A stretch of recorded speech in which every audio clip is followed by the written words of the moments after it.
Kira Palachenko joins us this morning live from Kyiv.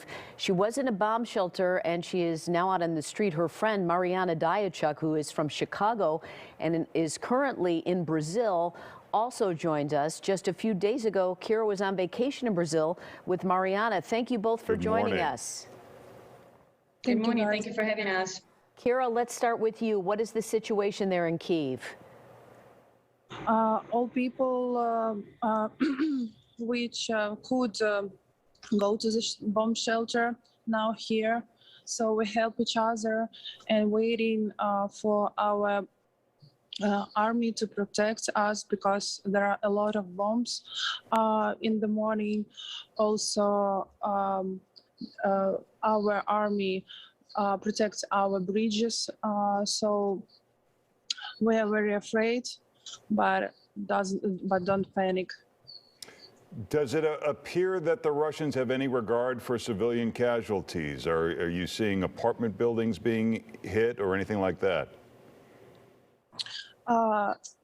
Yes, in the Osakorki district in Kyiv, they attacked houses.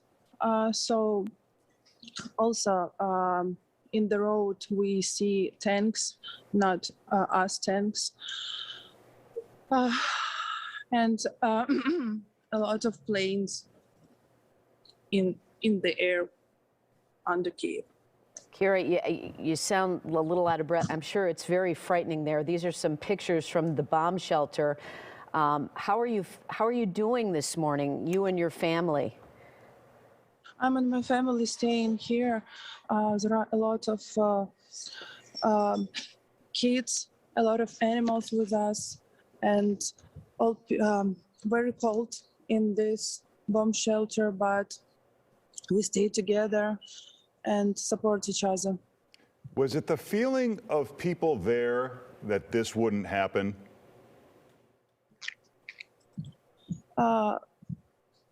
Can you repeat this? Did the people in Ukraine take the threat of a Russian invasion seriously, or did they just feel that that really wasn't going to happen?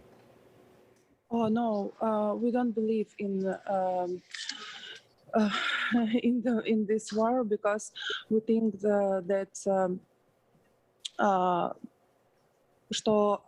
Mariana, please help because I'm in shock. Мы верили, что войны не будет, и то, что это все провокации, и смогут договориться. То есть мы до последнего не Every single citizen of Ukraine, including me and Kira, like we thought it was like the provocations and nothing will be like this.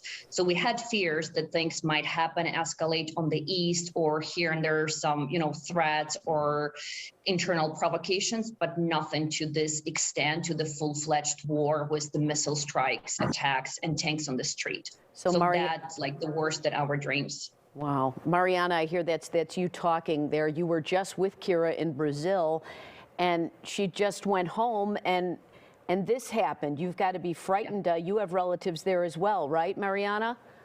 Yes, I have my sister family and I have many, many friends in Ukraine right now.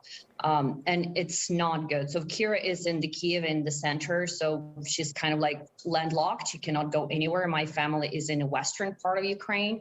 So as of like 15 minutes ago, my sister just called me saying they are on the move. So she has a family and 2 babies. So there are about 5 families got together in the cars and thus starting fleeing the country. So they don't know how far they're gonna get.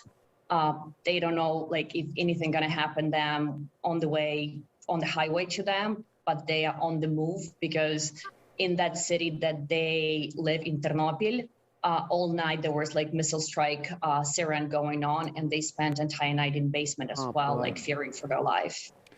Now, the Ukrainians are great fighters, but is the feeling that this is just a matter of time because they are simply outgunned? And what does that then mean for your families? Ukrainians are, we're not going to give up. And that's the feeling that we have. Even my father, so he's 62, he's in Chicago right now.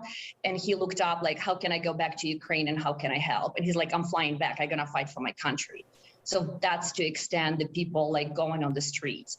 And to flee in the country, none of the men is allowed to leave between age of 18 and 60, but also they do not want to leave. They like my sister's husband gonna like take them to the border, make sure they cross the border correctly, and then just return and get the gun and like try to protect the land. Kira, So maybe. we're not gonna give up.